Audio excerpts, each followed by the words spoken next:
When you spend years building trust with someone, you never expect a single sentence to erase it all. But that's exactly what happened with Claire. The woman I had once believed was going to be my wife. It wasn't a dramatic confrontation, a shouting match, or even an obvious betrayal.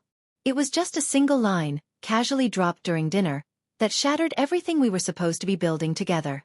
Claire and I had been engaged for 3 months. The wedding planning was already stressful, but I kept telling myself it was worth it because I loved her. One evening, we were sitting across from each other, eating takeout after a long day, when the conversation drifted to past relationships. I'd never liked talking about her ex, Ryan, a figure who always seemed to linger in our story like a shadow. She used to reassure me that he was ancient history, that I was the one she'd chosen, the man she wanted a future with. I believed her. But that night, something in her voice shifted. She laughed, telling some random college story, and then said, "Ryan always knew how to make me feel alive. No one's ever topped that." Time froze. My fork hovered in midair. She didn't even notice what she'd said. She just kept eating, sipping her drink as if nothing had happened. But those words cut deeper than any argument ever could. Alive. No one had ever topped that. Not me. I wasn't the one who made her feel alive. I was the safe, steady choice. The man she picked because he was reliable, not because he was unforgettable. At first, I tried to brush it off, telling myself she hadn't meant it the way it sounded.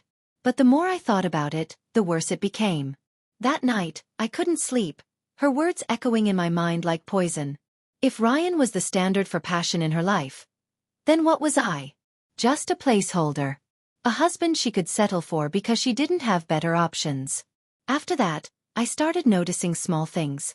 The way her eyes would glaze over when we kissed, like she was somewhere else. The way she stayed up late on her phone, claiming stress over floral arrangements kept her awake. Each doubt fed the next, until I couldn't tell paranoia from truth. That single comment had cracked the surface, exposing fractures I'd been ignoring. The following week was pure torture.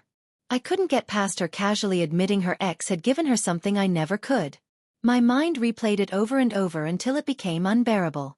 I began withdrawing, speaking less, watching her more closely. I told myself I wouldn't confront her until I had proof. Proof that my insecurities weren't imaginary. Proof that her words meant more than a careless slip. That proof came faster than I expected. One night, she came home later than usual, blaming a bridal meeting with friends. She smelled faintly of a cologne that wasn't hers, wasn't mine. Something inside me snapped. I decided then that I wasn't going to sit quietly and let myself be made a fool. If Claire thought she could let Ryan's ghost into our life, I would make sure she understood the consequences. The next day, while she was at work, I went into our shared office and checked her laptop. Normally, I would have felt guilty, but not anymore. Her browser history told me everything I needed. Ryan's name searched repeatedly, old social media accounts, pictures, places they had been. Emails, short and cryptic. "It was good to hear from you. Maybe we should catch up sometime." My stomach twisted. I didn't explode immediately. Instead, I started planning. If Claire wanted to cross the line, she would learn exactly where it ended. That night, I acted normal. I kissed her cheek, asked about her day, pretended to be excited about the wedding venue she wanted to tour. Inside, though, I was stone cold. I ordered flowers in her name, set for delivery the next afternoon while she was out. The card read, "Can't stop thinking about you." I didn't have to do anything else. Claire came home, saw the bouquet, and her face drained of color. I asked casually, "Oh, who's that from?" She stammered about a mix-up, and I just nodded, playing the clueless fiancé. Over the next few days, I dropped subtle hints that I knew more than I said. Each time, she grew increasingly anxious, fumbling over explanations that never added up. Watching her unravel was like seeing someone dig their own grave, one shovel at a time. Still, I held back. I wanted the final blow to land where it hurt the most, in the center of her carefully curated future. A week later, the moment arrived. Claire was buzzing about a family dinner where she planned to announce our wedding date. She kept talking about how perfect it would be, how everyone would see we were the couple who had it all together. I smiled and nodded, already imagining how quickly her perfect image would crumble. While she got ready in the bedroom, I retrieved the envelope I'd prepared.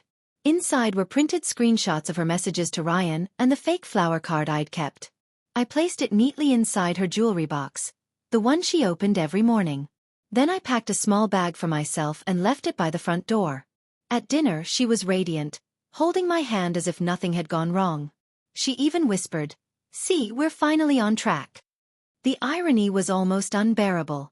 Just before dessert, she raised her glass, cleared her throat, and began announcing our wedding date. That was my cue. I stood, placed my phone on the table, displaying a slideshow of her emails, searches, and the flower card. Every face at the table turned toward her, confused and then horrified. Claire's fork clattered against her plate. "I think everyone should know the truth," I said evenly. "Claire seems to think her ex gave her something I never could. Maybe you'd like to ask her before you save the date." The silence was deafening. Her parents stared like strangers. Her friends whispered. Claire sat pale, trembling, unable to form a defense. She tried reaching for me, but I stepped back. "I won't be part of this circus," I said calmly, picking up my bag. "The wedding's off. My RSVP is declined." I walked out before anyone could stop me.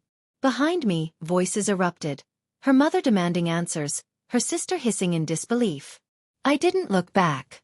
Later that night, I returned to our apartment one last time. Claire's jewelry box lay open, the envelope torn, the evidence scattered like shattered glass. She had left dozens of missed calls and texts begging for a conversation. But I didn't respond.